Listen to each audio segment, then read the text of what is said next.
Ladies and gentlemen, welcome to the main event.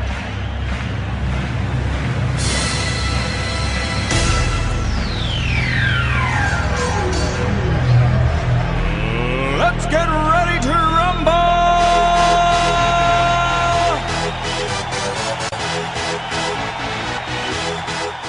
Bom dia, boa tarde, boa noite. Começando mais um Liga Norte Podcast. O seu podcast com o resumo da semana na NBA, NFL e na MLB.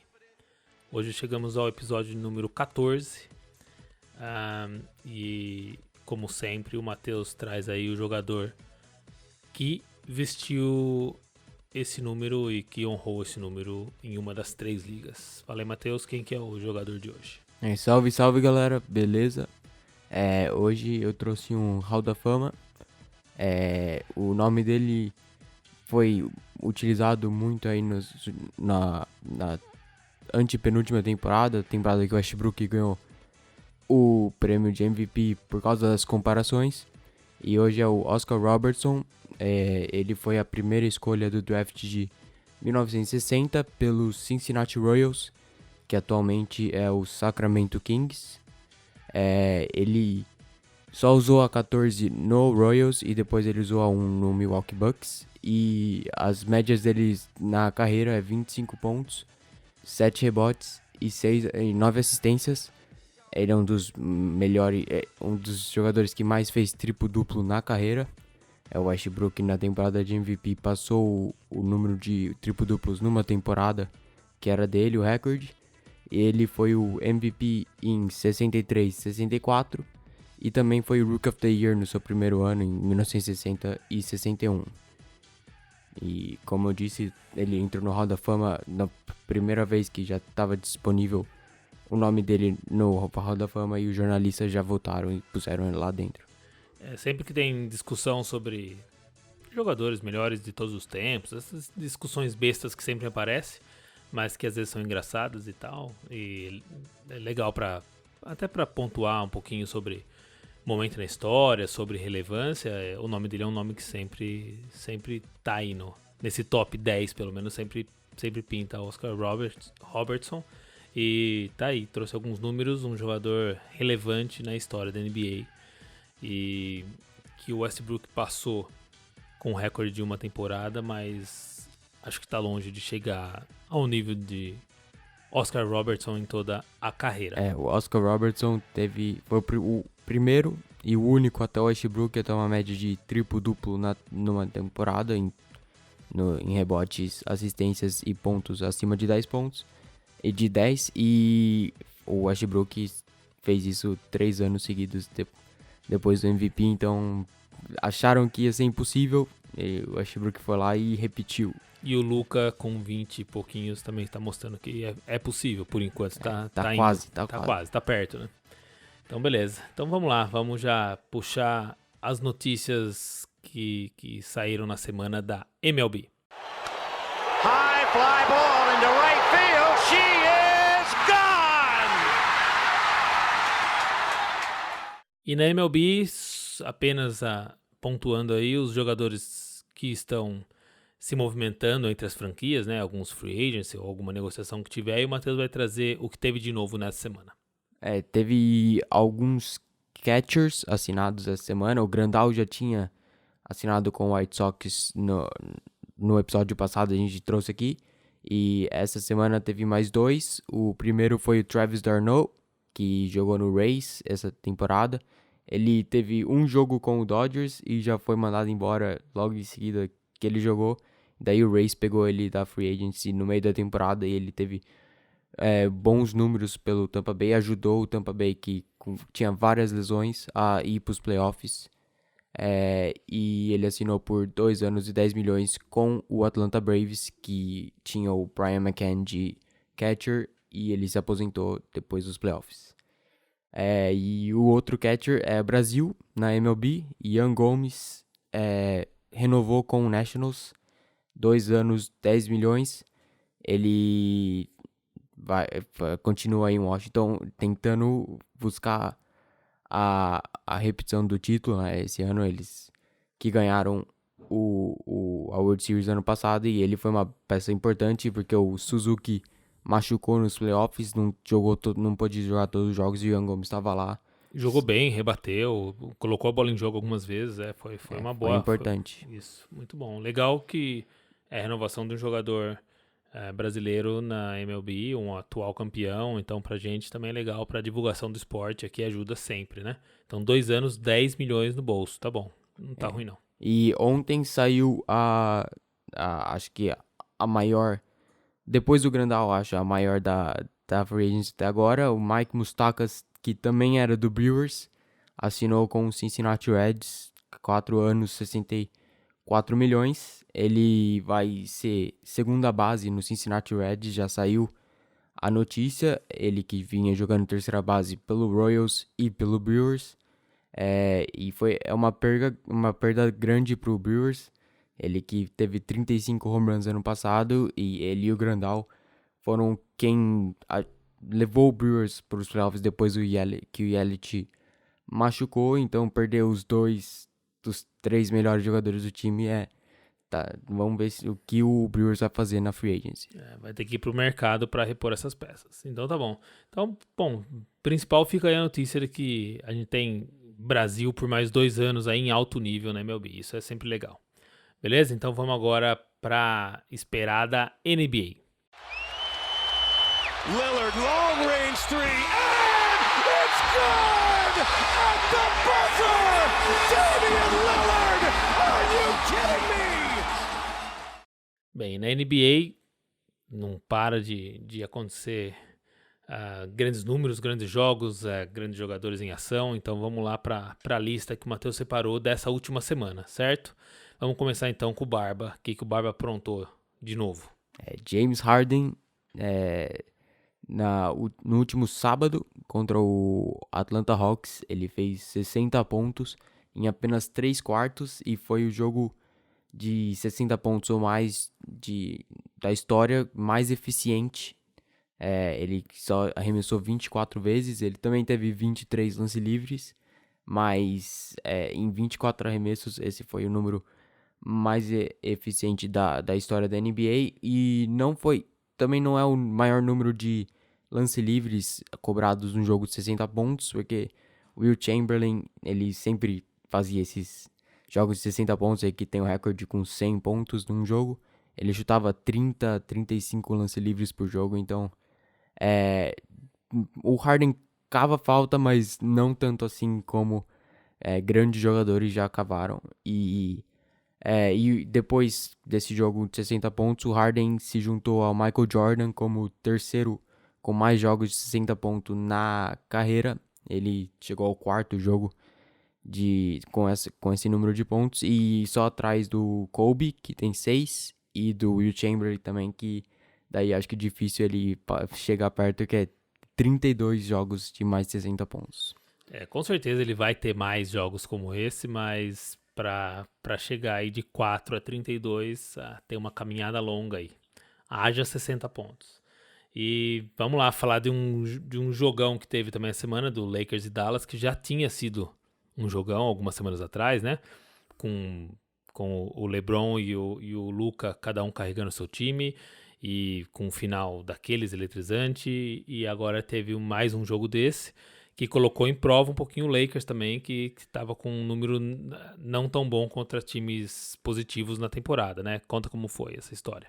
O Lakers vinha com uma sequência de 10 vitórias consecutivas. Pode falar também que os times que eles jogaram contra não foram dos melhores. Acho que dessas vitórias eles tiveram 1 ou 2 contra times de mais de 50% de aproveitamento. Então, pegou o Dallas em Los Angeles e perdeu. O Dallas, que agora chegou a 13-6 na temporada, está em 4º no Oeste. Muitos acharam que ia ser difícil pro Dallas ir pros playoffs nesse Oeste, mas o Luka tá provando todo mundo errado, tá pondo números de outro nível. E contra o LeBron não foi diferente, ele fez 27 pontos, 9 rebotes e 10 assistências, ficou a 1 rebote do triplo-duplo, e teve uma jogada muito legal nesse jogo, foi o step back dele na cara do LeBron. Acho que isso mostra que o Luka tá aí pra ser o próximo na fila de LeBron. Agora, acho que o Luka... Já, sem dúvida, o Dallas já definiu ele como o cara da franquia, né? Isso tá claro, ele era um jogador, tinha essa dúvida um pouquinho, né? O americano sempre tem essa dúvida com o jogador europeu, até pelo biotipo dele e tal. Tinha essa dúvida se ele já tinha chegado no auge aos 18 e se não evoluiria mais, mas evoluiu, tá evoluindo. E esse tipo de jogada, né, frente a frente a um cara como o LeBron, gerações diferentes, né, estão jogando ao mesmo tempo, mas a gente tem aí um com 20, um com 35, então é um confronto de gerações, mas não é qualquer um que faz isso na frente do LeBron. E aí ele tá mostrando que... Ele tá tendo um pouco mais de ajuda do Porzingis agora. Eu tenho a impressão, assistindo alguns jogos do Dallas, que todo jogo ele melhora um pouquinho. Talvez seja um pouco da confiança mesmo. Eu acho até que talvez ele esteja indo assim, porque um dos motivos é porque o Luka tá conseguindo ir bem. Não tem porquê ele talvez jogar tudo ou fazer todo o possível agora. Ele tá indo, acho que gradativamente. Eu tenho a impressão de que o Porzingis ainda vai ajudar bastante esse Mavs, principalmente chegando nos playoffs. Eu acho que ele deve chegar melhor do que ele tá hoje. Agora quem viu já o Porzingis no auge que ele teve na NBA, imagina que se ele chegar perto disso de novo, ele vai ajudar bastante o Luka, né? Eu acho que ele pode dar um pouco mais na defesa, porque quando ele vai pro ataque, quem tá marcando ele é o Anthony Davis. E quando o Lakers tá no ataque, ele vai pro pivô e deixa o Dwight Powell marcando o Anthony Davis. Mas isso também tem um pouquinho da questão de controle de falta, né? Porque assim, você marcar... Aquele jogo que a gente assistiu do Davis 2 semanas atrás, quantas faltas ele não fazia? Cada ataque era uma falta. Tudo na defesa. Ele pegava o rebote e já sofria falta. Isso. Então talvez você dando a importância que você tem que dar pro Porzingis no jogo, ofensivamente... Talvez valha a pena algumas vezes, principalmente, você não deixar ele com um jogador que vai receber todas as bolas e que ele vai chegar num número alto de faltas muito rápido. Mas, sem dúvida, ele vai ter que logo ser uma peça mais importante na defesa, não tem a menor dúvida. Mas talvez tenha que controlar também, né? Não adianta ele lá ser o grande marcador e não ajudar no que se espera dele, que é ofensivamente. Mas o 3 dele já tá esquentando de novo, já tô vendo bolas caindo. Contra o Clippers, ele meteu uma do meio da quadra. Quase no logo, ele parou, chutou. Porque tava acabando o tempo e meteu. Então vamos ver. Eu torço para que ele volte, porque esse Dallas bem, com alguns jogadores que estão sumidos aí voltando a jogar, eu acho que vai fazer bem para a NBA e para essa disputa aqui no West. Vamos então agora para os Blazers, que tava todo mundo meio ansioso para ver como ia começar a funcionar e já deu uma evoluída, né? O Carmelo assinou com o Blazers, eles estavam 1-3 nos primeiros 4 jogos, mas essa semana eles terminaram a semana invicto. Teve 3 vitórias, tudo bem que não foi contra times muito fortes, como 2 vezes contra o Bulls e o contra o Oklahoma City Thunder, mas já mostrou que tá melhor, porque no começo da temporada não tava ganhando nem dos times fracos, mas agora já tá jogando bem melhor. E teve o segundo jogo contra o Bulls, o Whiteside deu 10 tocos no jogo. É sempre legal quando alguém chega a 10 tocos, 10 roubadas de bolas em um jogo, que é difícil de acontecer. Até quando consegue um duplo-duplo ou um triplo-duplo com essa estatística junto, sempre é valorizado, né? E foi um bom jogo do Whiteside, que foi uma aposta do Blazers para essa temporada. Ele não vinha jogando muito em Miami, mas o Blazers foi lá, falou, tem que fazer alguma coisa para pôr o time em outro nível, e foi lá. E o Whiteside tá jogando bem, principalmente na defesa, né, com esses 10 tocos, mas acho que a grande história do Blazers foi o Carmelo Anthony, que também é um dos jogadores dessa semana. Ele ganhou o prêmio de jogador da semana no Oeste.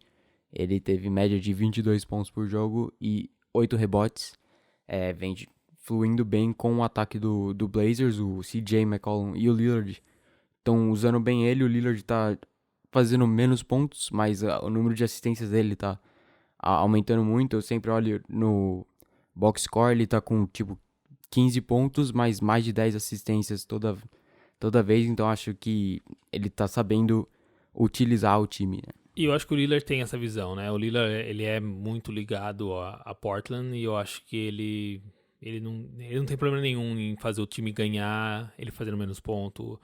Eu acho que ele consegue entender bem isso e a importância disso. E é legal pro Carmelo que, assim, ele foi eleito aí o jogador da semana e aí é ele de um lado e Giannis do outro. Quer dizer, talvez não se esperasse mais isso dele, né? Acho que nem isso, nem jogador da semana. E aí tá lado a lado com o Giannis, que também teve uma semana daquelas, né? Mas o Carmelo também, ele deu uma entrevista nessa semana e falou que essa não é uma temporada de despedida. Ele falou que não vai se aposentar no final da temporada, porque ele não sabe porque as pessoas pensam que isso vai acontecer. Eu sei porque as pessoas pensam isso, mas tudo bem, ele não sabe. Mas ele falou que não é de despedida e depois da entrevista ele veio e conseguiu o prêmio de jogador da semana, então acho que ele falou sério mesmo. Isso aí. E a semana do Grego? A semana do Greco aí também muito forte, né? Ele que teve um jogo de 50 pontos contra o Utah Jazz em Milwaukee, foi um jogo bem legal de assistir. O Mike Conley do Utah Jazz não tá ajudando muito o time, o time tá dependendo bastante de Mitchell e Bogdanovic. A impressão que dá é que o Rubio tá melhor fora de Utah do que Utah com o Conley, né? Mas o Giannis não quis nem saber de como tá o outro time, foi lá 50 pontos. Ele terminou a semana com médias de 35 pontos por jogo e 11 rebotes. E o Bucks também ficou invicto na semana. 4 vitórias e 0 derrotas. Eu sempre escuto essa pergunta aí nos podcasts, ou até mesmo às vezes no Instagram. Se você fosse começar uma franquia hoje, certo? Quem você escolheria para começar essa franquia? Quem seria o jogador da franquia? Você vai escolher um.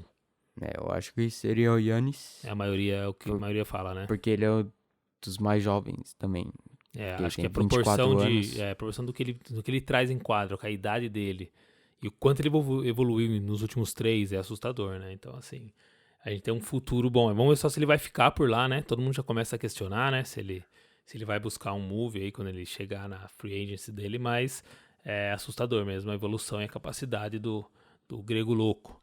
Então tá bom. Técnico do mês, como que tá? Acabou o mês de novembro e a NBA saiu os prêmios aí dos melhores do mês e os técnicos foram Nick Nurse pelo Toronto Raptors e Frank Vogel pelo Los Angeles Lakers. O Nick Nurse que pegou o Raptors sem o Kawhi, né? Kawhi saiu nessa pós-temporada e foi lá e mesmo assim o Raptors tá indo muito bem. Terminou o mês 14 vitórias e 4 derrotas. E o Siakam tá parecendo que... Acho que ano que vem, quando ele for jogar, ele vai ter médias de 35 pontos por jogo e 15 rebotes, porque cada vez ele melhora mais. E se ele melhorar mais do que ele tá jogando agora, não vai dar graça pra NBA. Né? Legal que esse é o tipo de jogador que a impressão que dá é que ele pôs na cabeça dele que ele ia ser o melhor. Que ele não tinha nenhuma perspectiva, né? Antes dele aparecer, ninguém esperava isso do Siakam. E aí quando ele sentiu a possibilidade de ser um dos grandes jogadores e ele decidiu isso dentro da cabeça dele, você percebe que ele deve ter ido para treino e ele deve treinar mais que os outros, deve na pós-temporada deve fazer um trabalho diferente, porque ele volta cada vez melhor e cada vez mais assustadora a evolução dele. Ele ganhou o prêmio de MIP ano passado e eu acho que não seria nenhum absurdo ele ganhar o prêmio esse ano de novo, se ele continuar desse jeito, né? Porque ele teve uma melhora em cima da melhora. Isso não pode desmerecer. Eu duvido que eles vão fazer isso, mas é discutível, pelo menos, né? Porque se ele fosse um jogador que fizesse só os números que ele já fazia no passado e desse um salto desse, ele seria candidato. Mas como ele já ganhou, ele já vem de um salto, né? Talvez ele não seja mais o MIP, porque ninguém duvida mais dele, que ele vai melhorar e que ele vai chegar à média de 30 pontos, por exemplo, na próxima temporada. Legal. Vamos então agora pro Rookie do mês. Saiu os Rookie do mês e na Conferência Oeste foi o Ja Morant, ele que foi a segunda escolha do draft e sem o Zion foi a escolha, o jogador que foi a escolha mais alta do draft do ano passado e vem correspondendo com a escolha do Grizzlies. Ele tá com média de 18 pontos por jogo e 6 assistências. Se o Zion voltar e não jogar do nível que ele vinha jogando em Duke, acho que provavelmente vai ser Ja Morant de Rookie of the Year esse ano. E na Conferência Leste, acho que foi uma das grandes surpresas entre os rookies da NBA foi o Kendrick Nunn levou o prêmio. Ele tá com média de 16 pontos por jogo e ele que não foi draftado, ele jogou em Oakland, teve grandes números em Oakland, só que ele teve uma acusação de bater na namorada dele, na amiga dele que tava lá. Ninguém draftou ele, foi pra justiça, ele ficou inocente, e daí ele tava jogando na D-League do Warriors ano passado, e o Miami foi lá, pegou ele da Free Agency e já pôs ele no time titular, que o começo tava assim, o Jimmy Butler, testou ele pra ver como ia ser, e veio jogando muito. Nos primeiros 5 jogos, só o Kevin Durant fez mais pontos do que ele como nos primeiros 5 jogos da carreira. Então, valeu a aposta aí do Miami Heat, né? Esse é um trabalho bem feito de diretoria, né? Foi lá, esperou, o cara saiu inocente. Se saiu inocente, acabou, não tem mais que lembrar da história, ele é inocente. E aí foi buscar na D-League de um... É legal, né? Assim, é um achado. Tava no Warriors ano passado, então... É uma perda do Warriors, né? Deixou. Passou. O Warriors que não tá jogando muito bem aí. Talvez não achasse que ia precisar, né? Mas se soubesse o que tava por vir. Beleza, então tá bom. E aí, os jogadores do mês também. Os jogadores do mês foram os que a gente já falou aqui sobre eles. Giannis Antetokounmpo levou no leste e o Luka Doncic levou no oeste. Meio indiscutível, né? Essas duas posições, eu acho né? que não tem muito o que falar, né? O Luka ele tá 0.4 rebotes, assistências e 0.1 rebotes por jogo para chegar a uma média de triplo-duplo, né? Ele tem média de 9.6 assistências e 9.9 rebotes. Acho que se o Boban não jogasse tanto, ele pegaria os rebotes. E se os jogadores do time dele conseguirem fazer as bandejas, ele também chegaria nas assistências, né? E é legal que você tá aqui os dois anotados, né? Giannis e Luka. E aí você vê, o Giannis já é essa realidade, esse monstro. E aí você fala, vamos ver como foram o número dos dois no último mês, né? Então tá aí, 31 pontos por jogo, os dois, mesma média. Aí assistência, a do Giannis surpreende, 7, é alta pro jogador dele, e aí o Luka com 9.6. E aí de rebote, que obviamente o Giannis, né, esse monstro, 13 rebotes, mas você olha aí a média do Luka, 9.9, quer dizer assim, ele é um jogador completo, né, dentro, fora, no ataque, defesa, é assustador. Esses dois hoje estão mesmo fora da caixinha. É muito bom a gente estar vendo isso acontecer. E aparentemente os dois têm muito mais para dar pro futuro. Então vamos esperar. O Luka é o líder da temporada em triplo-duplos. Ele já fez 7 e o Giannis tem 2. Acho que é o 5º na NBA. E o Giannis não atinge muito. Acho que a assistência é o que segura ele fora, né? Desse triplo-duplo, né? 30 pontos e 15 e 13 rebotes por jogo não é um número... Para um ala, não, acho que dá para falar que tá jogando demais. O duplo-duplo dele tá bom. Ninguém vai cobrar dele o triplo-duplo. Então, beleza. Então é isso. Tá aí o resumão da NBA. Como que tá o Pacers? O Pacers tá bem. As lesões acho que pararam. Só faltou o Oladipo voltar. Mas com o time completo, só perdeu 2 jogos e um foi pro Philadelphia. Em Filadélfia no finalzinho, jogão. Né? Um jogão. O Philadelphia que ainda não perdeu em Filadélfia, tá invicto. Então, teve a chance, mas o Ben Simmons conseguiu umas roubadas de bola no final e o Philadelphia levou. Então tá esperançoso. Posição tá agora? Estamos em 6º, mas 4 jogos só atrás do primeiro, então acho que... Tá um bololô. O schedule tá fraco agora, mas... Pro Pacers, acho que é bom ser fraco agora e mais forte no final, porque o Oladipo vai estar voltando aí, né? Um dia ele volta, parece que ele volta. Então, beleza. Então, vamos agora pra esperada também. E cada vez mais chegando no momento de decisão, a NFL. Roethlisberger has time, throws to the back of the end zone, and it is caught for a touchdown by Holmes. E na NFL, a gente teve aí uma quinta-feira diferente, né? Aqui nos Estados Unidos foi quinta-feira de Thanksgiving, e aí sempre, por ser um feriado muito tradicional e que o mais, né? O mais tradicional, e eu acho que é um dos poucos, o único que eles emendam e tal. Então, também, né? Porque na quinta-feira é o Thanksgiving, na sexta vem a Black Friday, a galera dorme na rua, pega fila pra comprar as coisas e tal. Então, a quinta-feira, que é um dia de reunir a família, 3 jogos aconteceram. E a gente vai começar a falar sobre Saints e Falcons. 26-18 pro Saints. Saints e Falcons, acho que foi o esperado, né? Foi uma boa partida do QB do Saints, o Tyson Hill, que não joga de QB, mas joga de wide receiver, running back, e no special teams ele bloqueou um punch, correu para um touchdown, e acho que ele também conseguiu uma recepção para touchdown. Então acho que o técnico tá sabendo usar todos os QBs que tem no roster, porque o Bridgewater entrou, ficou invicto enquanto o Brees estava lesionado, e o Brees, Hall da Fama, acho que o técnico não tem muito o que falar pra ele, e o terceiro joga em qualquer posição, então acho que tá bom de QB pro Saints, mesmo quando o Brees se aposentar no futuro próximo. E cada vez mais eu tenho a impressão do que aquilo que eu ouvi algumas semanas, ninguém fala do Saints. É impressionante como o Saints tá vindo meio quietinho.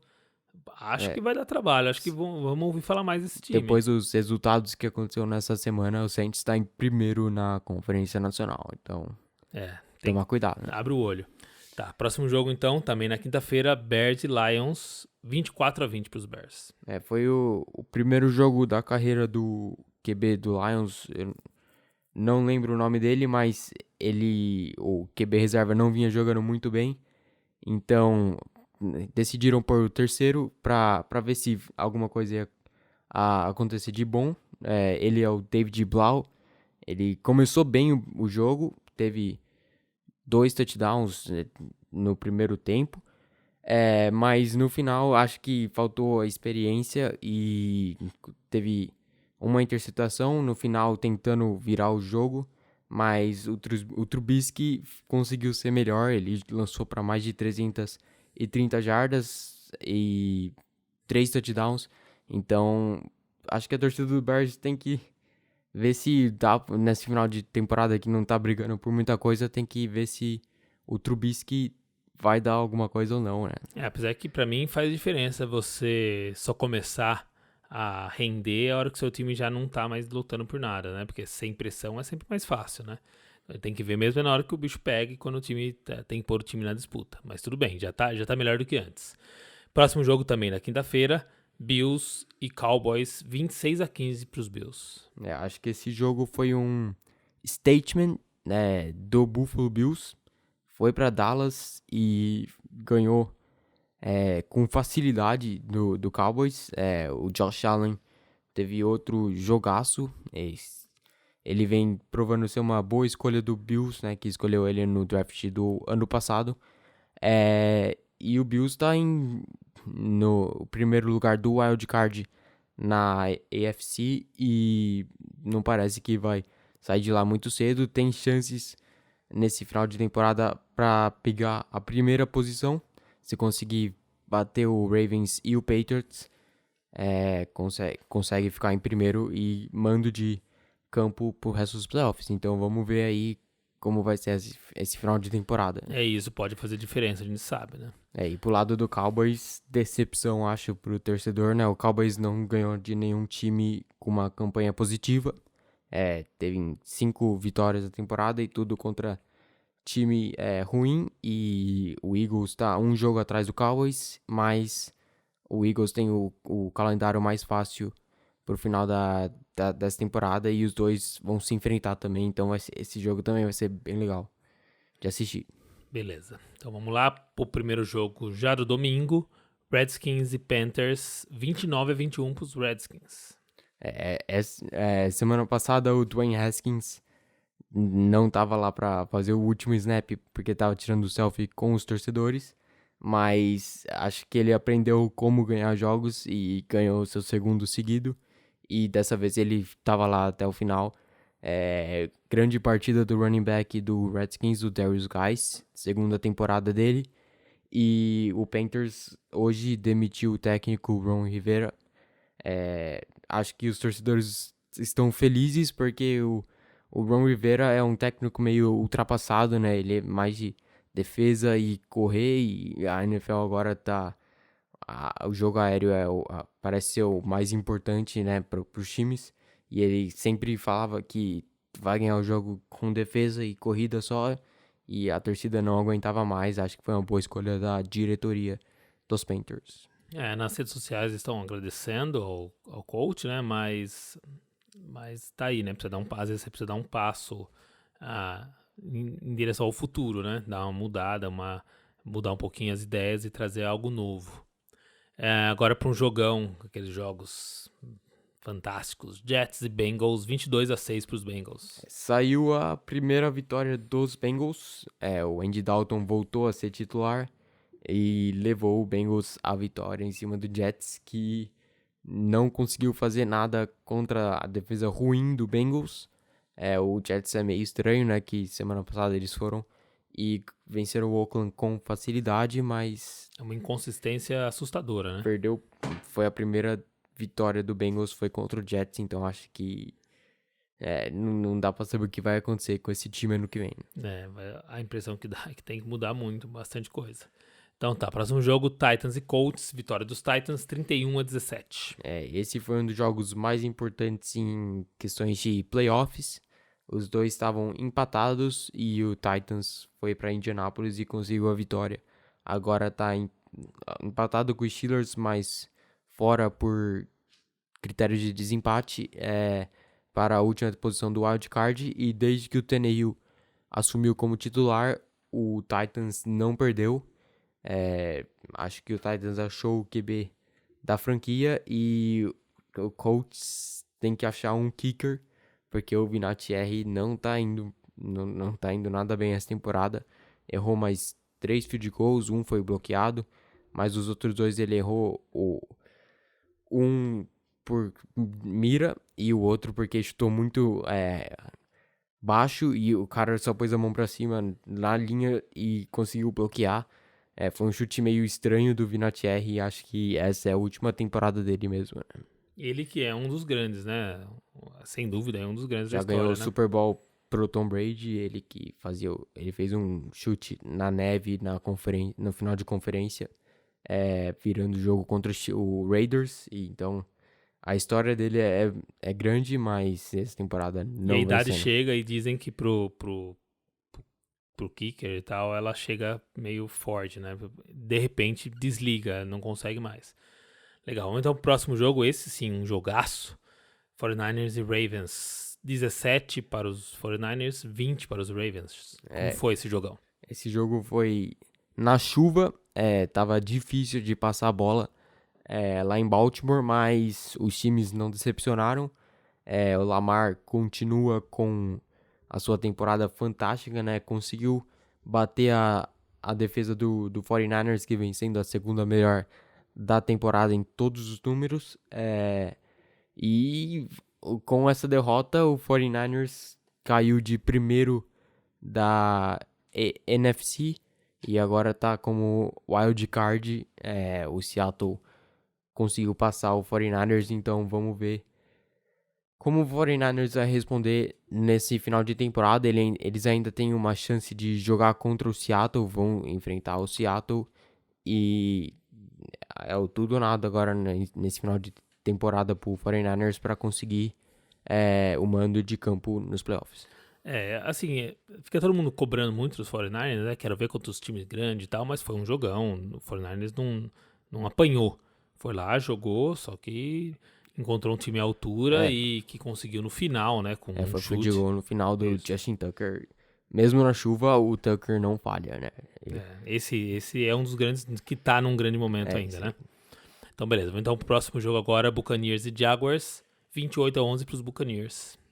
Talvez o único momento feliz da torcida do Jaguars nesse jogo foi o Gardner Minshew voltou a jogar. A torcida foi a loucura quando ele entrou. Tava perdendo de 21-0 ou 17-0 e o Minshew entrou, a torcida ficou feliz. Foi o único momento em que eles gritaram na partida. O jogo foi em Jacksonville, mas o Buccaneers foi lá e conseguiu uma vitória fácil. Mas o Buccaneers não tá lutando por nada nessa temporada, então não fez muita diferença. Acho que também a torcida do Buccaneers não está muito feliz por ganhar esses jogos. Preferiria perder por uma escolha mais alta, né, no draft. Aquela vitória que era melhor que fosse derrota. Próximo jogo, vamos então para Eagles e Dolphins. Mais uma vitória dos Dolphins, 37-31. Grande jogo do Ryan Fitzmagic. Conseguiu bater o Eagles, e o Eagles era a chance deles empatarem com o Cowboys para a liderança da divisão contra o Dolphins, que é um dos piores times aí dessa temporada, mas não conseguiram vencer o Miami. O Miami que, como não tem nada a perder, eles estão testando umas jogadas novas e arriscaram uma quarta descida com uma formação meio estranha. Tava o kicker e o punter no jogo, né, como na formação, e o punter recebeu o snap e saiu correndo. Os caras foram tentar dar o tackle em cima dele, ele jogou um passe meio de desgueio de lateral, né? Lateral assim pro end zone, e o kicker pegou, então touchdown de punter para kicker nesse jogo, né? Uma jogada bem diferente aí também. O Dolphins pode tentar o que quiser agora, né? Ninguém não tem nem do que reclamar. Beleza, então o próximo jogo foi entre Packers e Giants, 31-13 para os Packers. Jogo na neve lá em Nova York, mas isso aí não foi dificuldades para Aaron Rodgers, ele que também está acostumado a jogar em casa na neve. Então foi para New York e conseguiu uma vitória fácil e importante para eles seguirem na liderança da divisão. Beleza, só mais uma vitória aí. Jogo contra o Giants é o que a turma espera, né? Só uma vitória. E o Giants oficialmente... O Giants está eliminado oficialmente aí dos playoffs. Só mudou que agora tem o oficialmente na frente, né? Antes já estava eliminado, só que não era oficialmente. Próximo jogo, então, Browns e Steelers, 20-13 para os Steelers. O retorno após a semana da briga e tal. Como que foi o jogo? Duck Hodges foi o titular para os Steelers e jogou bem, jogou melhor que o Mason Rudolph e conseguiu aí ganhar do Browns na revanche, né? Porque o Browns tinha ganhado dos Steelers em Cleveland no dia da briga, e o Steelers em casa ganhou com confiança em cima do Browns. A defesa segurou o Mayfield e conseguiu a interceptação no momento mais importante, né? O Joe Hayden, ex-Browns, foi lá e conseguiu a interceptação para os Steelers. Mas grande jogo do Rodgers, e os Steelers ainda tá aí classificando para os playoffs como o segundo lugar do wild card, e pode ser que ninguém sabe como o Duck Hodges vai jogar aí nesse final da temporada, então acho que é uma grande chance deles classificarem e pelo menos pôr um pouco de medo nos times que eles vão enfrentar, né? Duas coisas para falar sobre os Steelers, que aí é o momento que eu gosto de falar um pouquinho mais, que é primeira reação da torcida com o novo QB, né? Durante o intervalo até filmava lá pessoas usando... aqui tem muito esses pijamas de animais, né? Que é aquele roupão que usa, não sei nem dizer o nome, um macacão e tal, e tinha muito de pato lá. Tinha pessoas com chapéu de pato, com bico de pato, com de tudo. Tinha muito pato na torcida. Lembrando que ele tem esse título, aí carrega esse título de campeão de chamar pato. E aí conseguiu uma vaguinha aí, tá indo bem. E a segunda coisa é legal ver, eu até vi um comentarista falando que o Steelers era aqueles times que tem mais do que os jogadores, ele tem um jeito de jogar. E tem aí todo um projeto mesmo, né? Um técnico que já tá lá há tempo.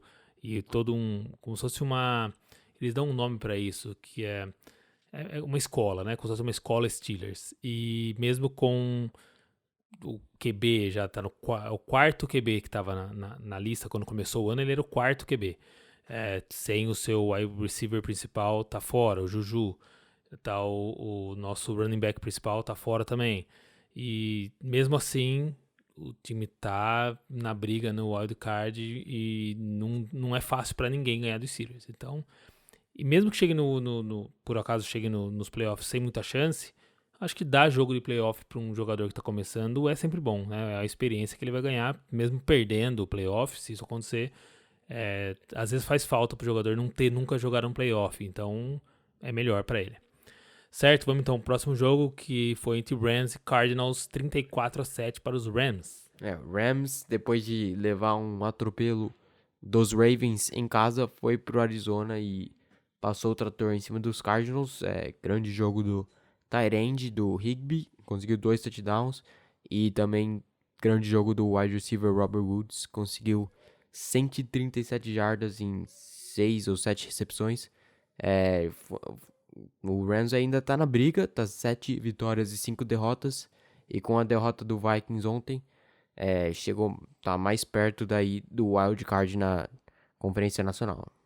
Beleza, o Rams que também me passa um pouco de inconsistência, né? Tem hora que joga e atropela e tem hora que você fala, cadê o time e tal, mas às vezes a inconsistência chega, né? Um time de altos e baixos, se consegue uma vaga no playoff e por um acaso acha o seu alto no playoff, tem bastante chance. Vamos então pro próximo jogo, foi entre Raiders e Chiefs. Raiders e Chiefs era um jogo importante pro Raiders para ganhar de um time forte mesmo, né? O Chiefs é um dos melhores times da NFL, mas foi para Kansas City e não deu nem cheiro.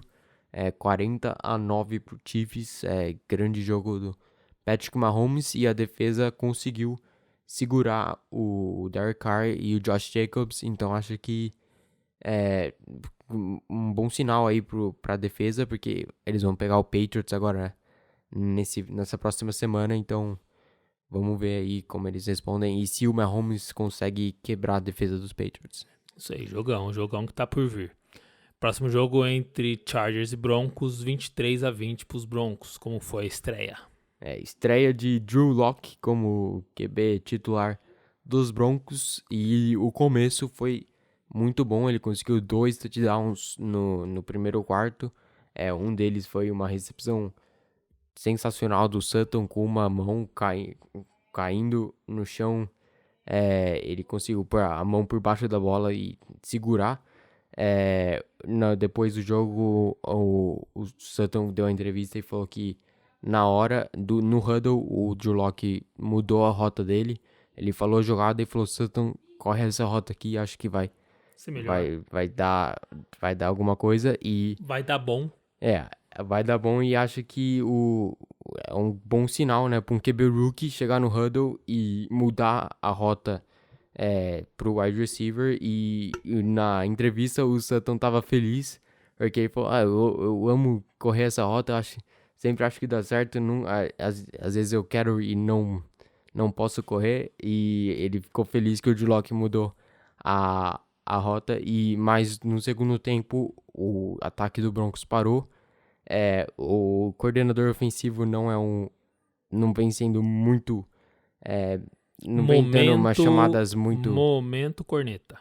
Não vem dando umas chamadas muito boas de ataque, e parece que ele quis meio que proteger o Drew Lock, como é o primeiro jogo da carreira, pôs várias corridas, mas o ataque terrestre não estava funcionando muito bem, e o Chargers conseguiu chegar e empatar o jogo, faltando 20 segundos, né, com o field goal do Badgley. E daí, quando o Broncos pegou a bola de volta, o coordenador ofensivo falou pro técnico, você quer ajoelhar e ir pra prorrogação? Mostrando, né, que ele é meio conservativo e...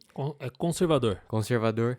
E o técnico falou, não, vamos tentar, acho que dá. E daí, na linha de 30 jardas de defesa, o Drew Lock lançou uma bola longa pro Sutton, e o Sutton consegue cavar a interferência no passe, dando posição pro kicker chutar o field goal da vitória, faltando 2 segundos. Então, acho que mostrou que o técnico tá a fim de ganhar. Jogo. Tá a fim de ir pra cima. E o coordenador ofensivo não tava meio que na mesma página, mas deu certo. E É tipo vamos como ver se ele se- aprende aí que, né, tentando coisa a mais, como a temporada já acabou. É. Né, É como tem se o Jesus fosse o técnico e o Mano fosse o coordenador ofensivo. É tipo isso. quase Entendi. isso. Né? Então, entendi. Então, beleza. Então, ficou bem esclarecido. Vamos então pro jogo do domingo à noite entre Patriots e Texans. Todo mundo também aguardando esse jogo, né? Pra ver se o show ia acontecer. E aí foi 28-22 pros Texans. Teve show? Teve show do The Show. Ele fez touchdown até recebendo, né? O DeAndre Hopkins lançou um passe pra ele. Coisa que a gente tá acostumado a ver do outro lado, do outro jeito, né? Quando o Deshaun Watson acha o Hopkins na end zone, mas conseguiram quebrar aí a defesa do Patriots. E o ataque do Patriots parece que não veio pra temporada, mesmo quando tava ganhando dos times, quando tava na sequência invicta, era contra os times mais fracos e não vinha pondo muitos grandes números no placar, e agora que tá pegando os times mais fortes, o ataque vem sumindo e a defesa é a única coisa que tá segurando o time no jogo.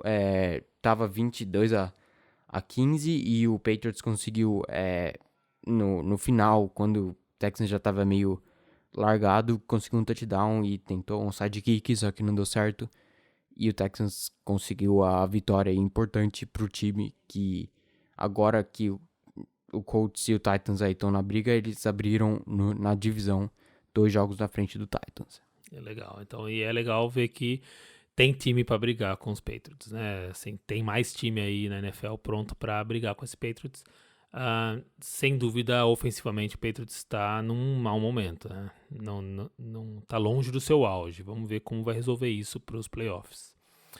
Beleza, então vamos agora pro jogo da segunda noite, só diferente dos outros dias. A gente tá gravando na terça, durante o dia hoje, e devido a ontem teve um banquete do final da temporada do polo aquático, lá do high school. O Matheus e o Heitor, né, participaram dessa última temporada do polo aquático, então a gente teve esse banquete e foi lá para receber diploma. O Heitor acabou recebendo também um prêmio de MIP do time do JV, e então a gente mudou o schedule para hoje. Então o jogo de segunda-feira já aconteceu e a gente vai trazer para vocês o jogo entre Vikings e Seahawks. Vitória do Seahawks 37-30. Seahawks conseguiu essa vitória importante, que agora eles passaram de 5º lugar da Conferência Nacional para 2º, passando o 49ers pelo confronto direto. Tá meio estranho pensar que o 49ers está 10-2 e tá atrás do Cowboys, que tá 5-7 ou 6-6, e o Rams, que tá 7-5 também, tá fora dos playoffs, e o Cowboys tá indo, tá dentro. É meio estranho pensar nisso, mas o Seahawks foi lá e conseguiu. Agora só depende dele para ter o mando de campo, pelo menos pro primeiro jogo dos playoffs, que o Saints tá em primeiro, e o Vikings perdeu e tá apenas um jogo na frente do Rams. Vai ser uma briga boa aí pro final da temporada.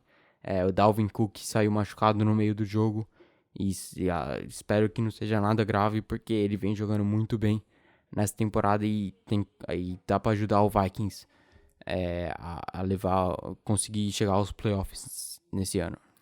Legal, então aí um jogão na segunda-feira à noite, né? Pelo que eu vi aqui, o QB dos Vikings, o Cousins, né? Ele não é um amante da segunda-feira, né? Tá 0-8 na carreira em Monday Nights. Então tá aí um cara que quando chega a segunda bate aquela bad. E não só a segunda, também todos os jogos à noite. Já vai cornetar já, né? Todos os jogos à noite, porque acho que ele tem 1 ou 2 vitórias na carreira em jogos de Thursday Night, Sunday Night ou Monday Night Football. Né? Então, vai ver é míope e não descobriu ainda. Beleza. Vamos então pra parte aqui dos jogos que o Matheus seleciona pra gente assistir durante a semana e você arrumar aí o seu schedule. ok? Então, domingo, 8 de dezembro, 49ers e Saints. Esse é um jogão. 49ers e Saints, os dois estão 10-2. E o 49ers agora, que tá atrás do Seattle, precisa ganhar para retomar a posição. E o Saints tem que ganhar de um time forte também, né? Ele já ganhou do Seattle, mas sem o Drew Brees. E vamos ver se o time tá aí, é de verdade mesmo, porque ninguém fala, mas agora que contra o 49ers, todo mundo vai estar vendo esse jogo, então eu acho importante pro Saints pôr um jogo bom aí contra o São Francisco. E aí o jogo que você já comentou que até a semana, que é Chiefs e Patriots. Chiefs e Patriots, em reencontro que foi a final da conferência ano passado. O Patriots conseguiu a vitória lá em Kansas City na overtime, e esse ano promete ser um jogo bom também. E o ponto forte do Chiefs é o ataque e o ponto forte do Patriots é a defesa, então acho que vai ser legal quando o Chiefs estiver no ataque, e vai ser legal ver também como o Patriots responde depois da derrota pro Texans nessa semana. Eu sei que faz muito tempo também que eles não perdem 2 seguidas, é um negócio grande. Tá, vamos ver, vamos descobrir. E da NBA separou aí um Clippers e Bucks sexta-feira. Vamos torcer para que o Kawhi e o Paul George estejam jogando, porque no primeiro jogo contra o Bucks em Los Angeles, nenhum dos dois estava jogando. O Kawhi estava descansando porque era back-to-back, e o Paul George ainda estava se recuperando da cirurgia no ombro. Mas é o último encontro de Clippers e Bucks, então acho que vai ser legal ver Kawhi Leonard e Paul George contra o Giannis, que vem aí voando, que a gente falou aqui, né? Vamos ver então se o time do Clippers completo é capaz de acabar com o time do Antetokounmpo, porque ele é o time completo. E o Middleton voltou da lesão, né? Voltou essa semana e vai ser uma adição importante aí pro Bucks. Legal, vamos esperar esse jogo então. Bem, é isso. Lembrando vocês de, se possível, sigam a gente nas redes, que pra gente é importante, faz diferença. Vocês ficam sabendo quando sai o episódio também, e tá lá os vídeos de tudo que acontece nos jogos, na semana, os principais acontecimentos estão lá nas redes. Em todas elas, Liga Norte Pod, né? @LigaNortePod, Twitter, Instagram e nossa página no Facebook. O e-mail é liganortepod@gmail.com para mandar alguma mensagem, o que você quiser. liganorte.com é o nosso site, e também você encontra a gente, obviamente, em todos os agregadores, né, de podcast: Spotify, Apple Podcast, Google Podcast, no Deezer, qualquer agregador que você baixar aí na sua Play Store. E também estamos presentes no YouTube, para quem tem essa plataforma como de escolha, e no nosso site liganorte.com, liganortepod.com, você consegue ouvir o episódio, certo? Também tem lá os textos que o Matheus está produzindo. Beleza? Então fica assim. A gente está de volta na semana que vem. A NFL indo agora para a sua semana 14. Então o negócio pega fogo. É o que o Matheus falou aí. O cara já tem que ganhar pensando na conquista de mando de campo, e isso a gente sabe que faz uma diferença muito grande. Então jogos, e também conquista de vaga em playoff, né? Às vezes um tá brigando pelo mando de campo e o outro tá brigando pela chance de ter uma vaga no playoff. Então são só grandes jogos vindo por aí, tá bom? Então tá bom, a gente tá de volta na semana que vem, ou na segunda ou na terça. Vejo vocês por aí. Até mais, tchau, tchau. Falou!